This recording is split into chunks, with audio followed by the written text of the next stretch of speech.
A few others joined in with their laughter, but it wasn't the kind of laugh that felt warm or genuine. Instead, it sounded sharp and cruel, more like mockery than amusement. I glanced over at Lydia, hoping she would say something, anything to stop this.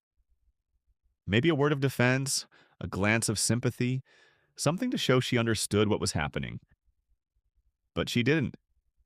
She just smiled quietly and took a slow sip of her wine, as if the whole scene was perfectly normal, like she was watching a harmless performance rather than witnessing the disrespect of my late mother. That silence was like a punch in the gut. And then came the final blow, the one I never saw coming but felt like a knife twisting deep inside me. Donna lifted her glass with a fake cheerfulness that sent chills down my spine. And of course, we have to thank the late Patricia, she said, her voice dripping with sarcasm, who, despite her eccentric ways, really tried so hard to be helpful. I mean, who co-signs a loan when they barely know you?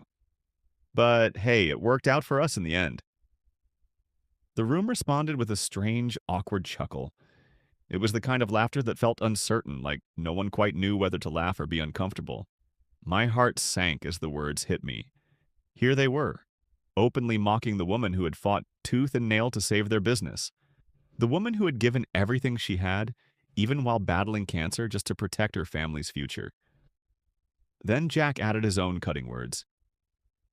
Yeah, Patricia had her moments, he said with a bitter smile.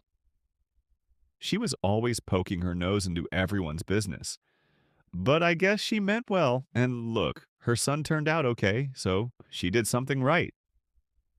The insult was impossible to ignore. It was like they were erasing my mother's sacrifices, belittling the love and effort she poured into helping them, reducing her to a meddlesome figure in their lives. I could feel my hands trembling beneath the table.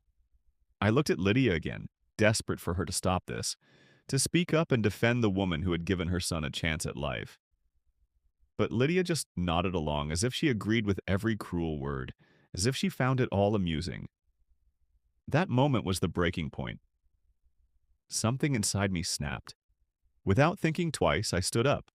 The scraping sound of my chair echoed loudly in the suddenly silent room.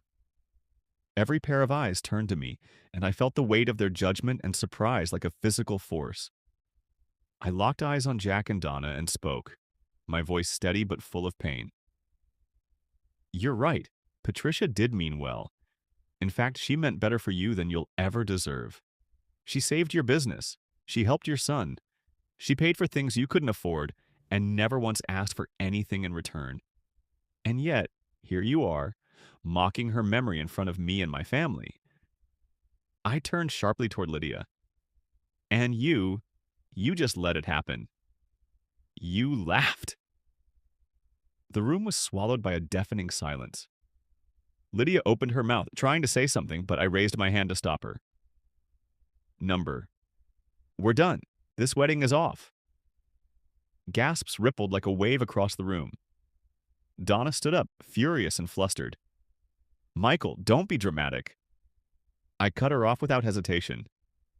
Number? You don't get to speak anymore. You've said enough. I refuse to marry into a family that disrespects the dead, mocks kindness, and treats me like I'm less than. I won't marry someone who watches that happen and does nothing. Then I turned and walked out. My dad and sister followed quietly behind me. Outside, a few of my friends caught up, asking if I was okay.